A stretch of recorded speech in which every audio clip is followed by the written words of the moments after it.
আসসালামু আলাইকুম রহমতুল্লাহ বারাকাতুহু। আমি মোহাম্মদ হাবিবুর রহমান ইতিমধ্যে আপনাদের সামনে নিয়ে আসলাম আমাদের উচ্চতর গণিত দ্বিতীয় পত্র 9 নম্বর অধ্যায়। এটা আমাকে একজন কমেন্ট করছিলেন, ভাইয়া এই অধ্যায়ের উপর ক্লাসটা দিবেন, এই অধ্যায়টা আমাদের সমস্যা। আমি জানি যে এই অধ্যায়টা আপনারা অনেক স্টুডেন্ট আছেন যারা ম্যাক্সিমাম স্টুডেন্ট এটা স্কিপ করেন বা করতে চান, যেটা আমরা স্কিপ করি। এই অধ্যায়টা না পড়েও কিন্তু আমাদের মানে আমরা 5 নম্বর তো তুলতে পারবোই। 3 থেকে 4টা অধ্যায় ভালো করে পড়লেই পাস করা যায়। তো অনেকেই এতটুকু চিন্তা করেন যে আমাদের পাস করলেই হবে, কিন্তু যারা হচ্ছে এমসিকিউ এর ক্ষেত্রে 25টার মধ্যে 25টাই কারেক্ট করতে চান, তাদের কিন্তু অবশ্যই অবশ্যই এই অধ্যায়টা পড়তেই হবে। এই অধ্যায়টার নাম হচ্ছে সমতলে বস্তু কণার গতি, যেটাকে আমরা বলি হচ্ছে গতিবিদ্যা। এটা যেমন কঠিন আমি আপনাদেরকে একদম তেমন সহজ করেই পড়াইয়া দিব। এটা নিয়ে কোনো টেনশন করা কোনো কিছু নাই। ভাইয়া যখন আসি একদম সহজ করে, একদম পানি পানি করে এই অধ্যায়টা আপনাদের সামনে তুলে ধরার চেষ্টা করব। তো এই অধ্যায়টা পড়ার জন্য আমাদের যে জিনিসটার সম্পর্কে আমাদের আইডিয়া আগে থেকেই থাকতে হবে, না থাকলে আমাদের বুঝতে একটু অসুবিধা হবে। কিন্তু যদি আমাদের বেসিক না থাকে তাহলে যে আমরা পড়তেই পারবো না বিষয়টা এমন না, পড়তে পারবো কিন্তু আমাদের একটু বুঝতে সমস্যা হবে। আর যদি আমরা ওই গতিবিদ্যা নামক অধ্যায়টা, যেটা হচ্ছে আমাদের ফিজিক্স ফার্স্ট পেপারের 3 নম্বর অধ্যায় গতিবিদ্যা, এটা যদি আমাদের পড়া থাকে, এটার বেসিক যদি আমরা জেনে থাকি, তাহলে আমাদের অনেক অনেক সহজ হবে। সাথে হচ্ছে আমাদের ভেক্টর নামক অধ্যায় যেটা আছে দ্বিতীয় অধ্যায়, এটা সম্পর্কেও আমাদের একটু আইডিয়া থাকতে হবে। তো এই যে আমাদের গতিবিদ্যা অর্থাৎ গতি নিয়ে আমাদের আলোচনা করা হবে এই অধ্যায়ে। গতিশীল বস্তুগুলা, গতিশীল বস্তু নিয়ে আমাদের আলোচনা করতে হবে। যেমন শর্টকাট আপনাদেরকে আমি উদাহরণ দেই, একটা গাড়ির ক্ষেত্রে আমরা ত্বরণ এক দ্বারা কিন্তু প্রকাশ করি, এরপর তার সরণকে আমরা এস দ্বারা প্রকাশ করি, এরপরে হচ্ছে আমাদের সময়কে টি দ্বারা প্রকাশ করি, শুরুর বেগ অর্থাৎ আদি বেগকে ইউ দ্বারা, শেষ বেগকে ভি দ্বারা আমরা প্রকাশ করি। এবং এগুলার মধ্যে, এই প্যারামিটার গুলোর মধ্যে আমরা সম্পর্কগুলোও কিন্তু আমরা 9ম-10ম শ্রেণী থেকে শিখে আসছি, এবং এইগুলোই আমরা একটু বিস্তারিত ভাবে জানবো এই অধ্যায়ে। আচ্ছা, এরপর আমরা এগুলোর মধ্যে সম্পর্ক, যেমন আমি একটা লিখি এস সমান ইউটি প্লাস হাফ এটি স্কোয়ার, এরকম একটা ছিল। এরকম আমাদের এ সমান V minus you by T, এই সকল ফর্মুলাই কিন্তু আমাদের লাগবে। এই অধ্যায়টা পড়ার জন্য আমাদের এই সূত্রগুলা কিন্তু লাগবে। অর্থাৎ 9ম-10ম শ্রেণীতে আমাদের ফিজিক্স বইটা যে আমাদের ছিল, এটা 2 নম্বর অধ্যায় আমাদের গতি নামক অধ্যায় একটা ছিল, অধ্যায়টার নাম ছিল গতি। ওই গতি নামক অধ্যায়েও কিন্তু আমরা এই বিষয়গুলা পড়ে আসছি। একটু আপডেট, আমরা সর্বমোট অর্থাৎ 10 সেকেন্ড চললে সর্বমোট 10টা সেকেন্ডে সে কতটুকু দূরত্ব অতিক্রম করছে সেটা কিন্তু আমরা শিখে আসছি আগে থেকেই।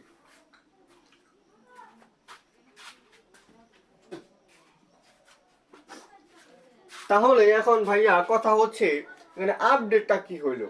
এখানে আপডেটটা হচ্ছে আমরা তম সেকেন্ডে হিসাব করব, মানে হচ্ছে সে 1 নম্বর সেকেন্ডে কতটুকু দূরত্ব অতিক্রম করছে, সে 2 নম্বর সেকেন্ডে কতটুকু দূরত্ব অতিক্রম করছে, সে 3 নম্বর সেকেন্ডে কতটুকু দূরত্ব অতিক্রম করছে, এই জিনিসগুলো আমরা বের করব। আচ্ছা, এরপর আমাদের যে জিনিসটা সেটা হচ্ছে ভেক্টর এর ক্ষেত্রে আমরা যে জিনিসগুলো পড়ে আসছিলাম ভেক্টর। আচ্ছা, দুইটা ভেক্টর যদি আমাদের দুইটা দিকে ক্রিয়া করে, যেমন আপনাদেরকে আমি দেখাই, একটা বল হচ্ছে এদিকে আমরা পি নামক একটা বল প্রয়োগ করলাম, এক্স অক্ষ বরাবর আমরা একটা বল প্রয়োগ করছি, যে বলটা হচ্ছে আমাদের পি। এবং সাপোজ এই দিকে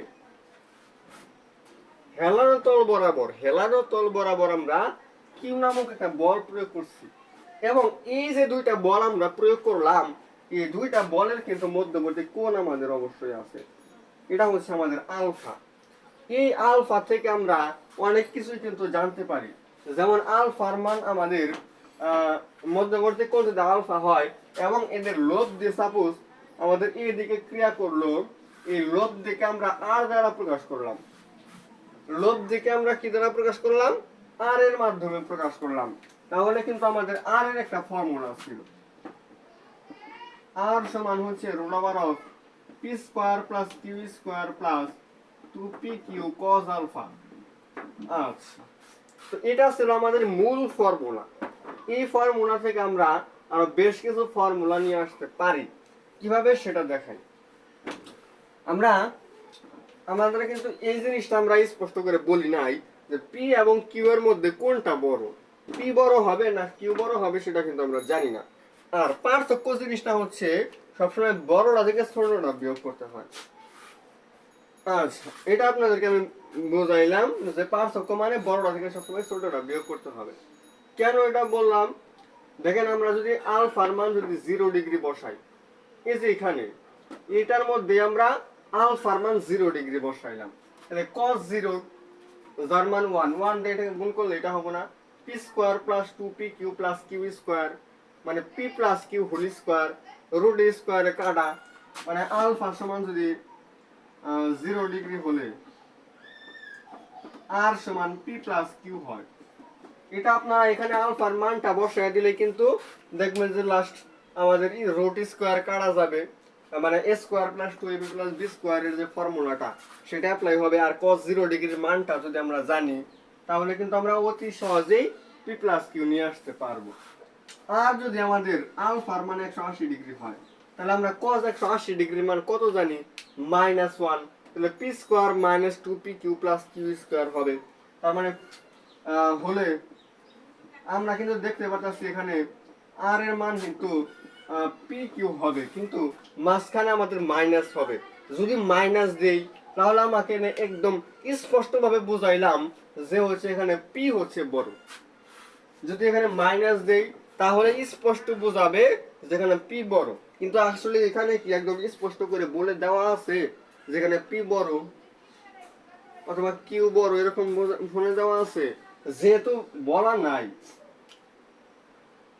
তাহলে আমরা যে কাজটা করব আমরা দুই ভাবে লিখতে পারি। একটা হচ্ছে মাইনাস দিয়ে আমরা উভয় পাশে পরম মান দিতে পারি, কারণ যদি কোনো কারণে পি মাইনাস কিউ যদি ধনাত্মক হয় তাহলেও ধনাত্মক মান আসবে, আবার যদি কিউ বড় হয় তাহলে ঋণাত্মক মান আসবে, মডুলাস করবে এটাকে ধনাত্মক বানিয়ে দিবে। অর্থাৎ আমরা লব্ধির ক্ষেত্রে যে জিনিসটা করি আমরা সবসময় ধনাত্মক মান নিই, লব্ধি কখনো ঋণাত্মক হতে পারে না। কি বললাম? আমাদের যে লব্ধি বল যে কয়টাই হোক, লব্ধি আমরা যেভাবে বের করি লব্ধি কখনোই ঋণাত্মক হতে পারে না। সো লব্ধি সবসময় ধনাত্মক হবে। আর এটা আমরা ডিফারেন্স চিহ্নের মাধ্যমে আমরা লিখতে পারি, পি ডিফারেন্স কিউ। আচ্ছা, এরপর হচ্ছে আমাদের 0 ডিগ্রি গেল, 180 ডিগ্রি গেল। আলফার মান যদি আমরা 90 ডিগ্রি বসাই, 90 ডিগ্রি হলে আর সমান এটা 90 ডিগ্রি মানে 0, তাহলে এতটুকু 0 হবে, অর্থাৎ root over of P square plus Q square হবে। এটাও এই ফর্মুলাগুলো আমরা মনে রাখবো। এবং আরো কিছু গুরুত্বপূর্ণ জিনিস আপনাদেরকে আমি এখানে দেই, এই জিনিসগুলো আপনারা অবশ্যই খাতায় নোট করার চেষ্টা করবেন। আচ্ছা, এখানে কথা হচ্ছে এখানে এগুলোর মধ্যে কোনো সম্পর্ক আমি লিখিনি, পি বড় কিউ বড় বা আর কত গুণ হবে হ্যান ত্যান হবে যাবে এগুলো বলি নাই। আমি এখন একটা কথা বললাম যে হচ্ছে পি কিউ এবং আর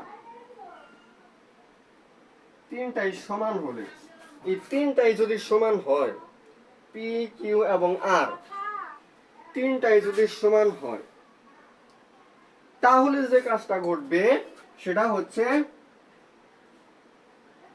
আলফা সমান 120 ডিগ্রি হবে। আলফার মান মানে পি এবং কিউ এই দুইটা যদি সমান হয় এবং এদের মধ্যবর্তী কোণ যদি 120 ডিগ্রি হয় তাহলে আর এর মানও পি এবং কিউ এর সমান হবে। এটা হচ্ছে কথা। পি কিউ এবং আর দুইভাবে বলা যায়, পি কিউ এবং আর তিনটাই সমান, এটাও 5 নিউটন, এটাও 5 নিউটন, এটাও 5 নিউটন, তাহলে মধ্যবর্তী কোণ অবশ্যই 120 ডিগ্রি হবে। অথবা পি এবং কিউ দুইটাই 7 নিউটন করে, মধ্যবর্তী কোণ 120 ডিগ্রি, আর এর মান কত হবে? 7 নিউটনই হবে।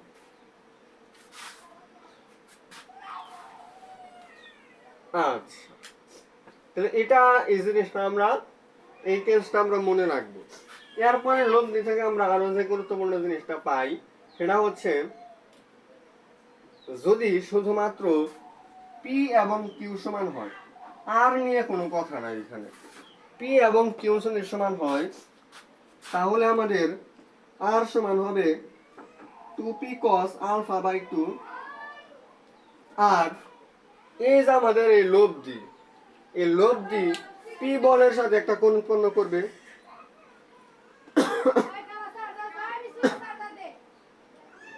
মানে পি এবং কিউ যদি সমান হয়, পি বলের সাথেও যে কোণ উৎপন্ন করবে, কিউ বলের সাথেও সেই কোণটাই কিন্তু উৎপন্ন করবে। আমি বোঝাইতে চাচ্ছি, পি এবং কিউ দুইটাই যদি সমান হয় তাহলে এরা একদম লব্ধিটা একদম দুটার একদম মাঝ বরাবর ক্রিয়া করবে, অর্থাৎ এই লব্ধিটা পি বলের সাথে যদি 30 ডিগ্রি কোণ উৎপন্ন করে, কিউ বলের সাথে 30 ডিগ্রি কোণ উৎপন্ন করবে। অর্থাৎ আমার যে থিটার মানটা, থিটা হবে আমার আলফার অর্ধেক, থিটা হবে আমার কত? আলফার অর্ধেক। এরপর আমরা tan থিটার একটা ফর্মুলা কিন্তু আমরা জানি, tan থিটার ফর্মুলাটাও আমরা একটু মনে রাখব। এই যে থিটা নামক কোণ, এই কোণ কিন্তু আর পির সাথে হতে পারে, কিউ এর সাথে হতে পারে। আচ্ছা, যদি পির সাথে হয় তাহলে দেব পি প্লাস, যদি কিউ এর সাথে হয় তাহলে কিউ প্লাস।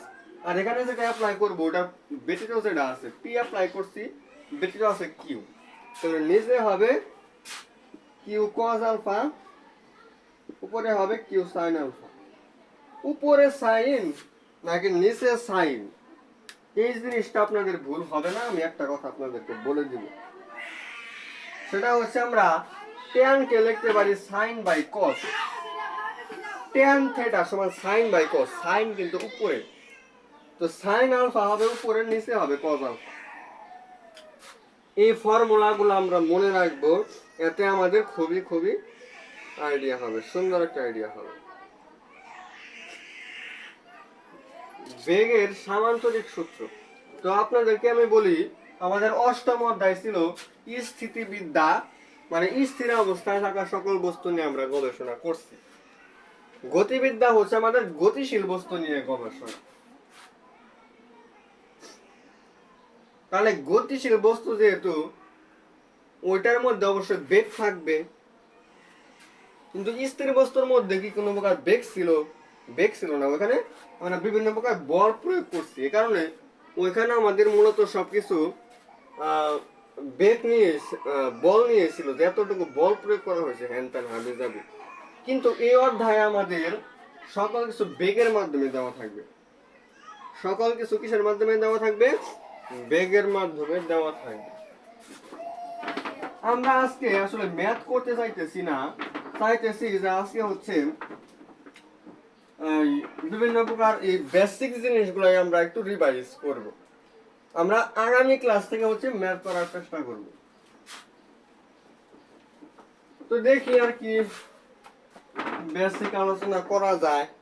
যেমন একটা কথা আমাদের এখানে অবশ্যই আছে, আপনারা দেখবেন, একটা সামান্তরিকের ক্ষেত্রে, সামান্তরিকের দুইটা সন্নিহিত বাহু বরাবর দুইটা বল যদি ক্রিয়া করে তাহলে এদের লব্ধি অবশ্যই সামান্তরিকের কর্ণ বরাবর ক্রিয়া করবে। এই কথাটা আপনারা মনে রাখবেন।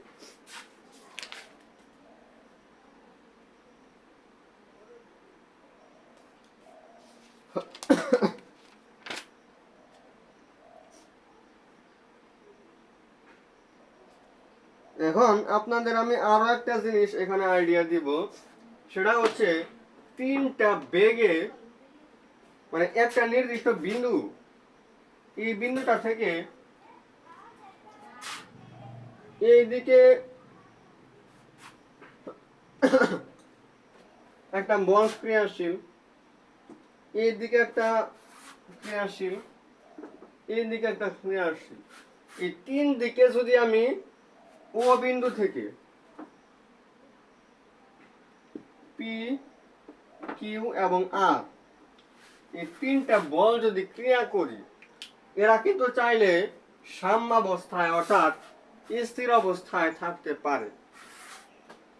যদি তাই থাকে তাহলে এই তিনটার মধ্যে যে কোনো দুইটা বল এবং ওই দুইটার মধ্যবর্তী কোণের যে লোভ দুইটা পাওয়া যাবে সেটাই হবে অপরটা।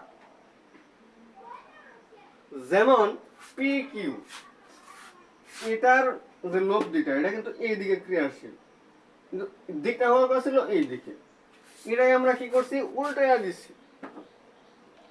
এই কারণে কিন্তু এটা এই দুটা লোভ যে আমাদের এইটা, কিন্তু দিকটা হওয়ার কথা ছিল এই দিকে, কিন্তু দিক কি করে দিছি আমরা উল্টা করে দিছি। এই দুটার যে লোভ দিই এটা এদিকে গেলে বস্তুটা এদিকে চলবে, ওই এই লোভ দির সমান বলটাই আমরা বিপরীত দিকে ক্রিয়া করছি, যার কারণে এটার কোনো দিকে নড়াচড়া করতে পারবে না। এই কারণে এই তিনটা কি করবে একদম স্থির অবস্থায় থাকবে। আচ্ছা, আমরা বেসিক কিছু জিনিস আমরা দেখব। যেমন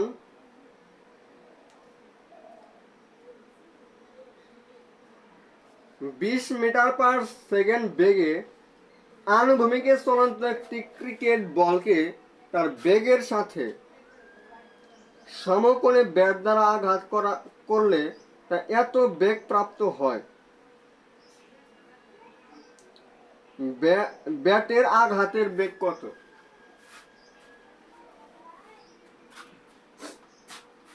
কত বেগে আঘাত করবে? এই ম্যাচটা কিন্তু আমাদের লব্ধি থেকে আসছে। আপনাদের লব্ধি সম্পর্কে এই সমস্ত ম্যাথগুলো আমরা আগামী ক্লাসে খুব সুন্দর করে দেখানোর চেষ্টা করব। এখন আপনাদের সামনে আমি একটা ম্যাথ করাবো, সেটা হচ্ছে একটি বস্তুর উপর, মানে একটু সহজ, ওইটা তো একটু কঠিন, যার কারণে ওটা আগামী ক্লাস থেকে দেখাবো। আজকে একদম বেসিক একটা ম্যাথ আপনাদের সামনে তুলে ধরবো। একটি বস্তুর উপর 7, 8 এবং 13 এই তিনটা বেগ ক্রিয়া করে সাম্যাবস্থার সৃষ্টি করছে। আচ্ছা, ক্ষুদ্রতম বেগ দুইটার অন্তর্গত কোন? ক্ষুদ্রতম যে দুইটা বেগ আছে, মানে 7, 8 এবং 13,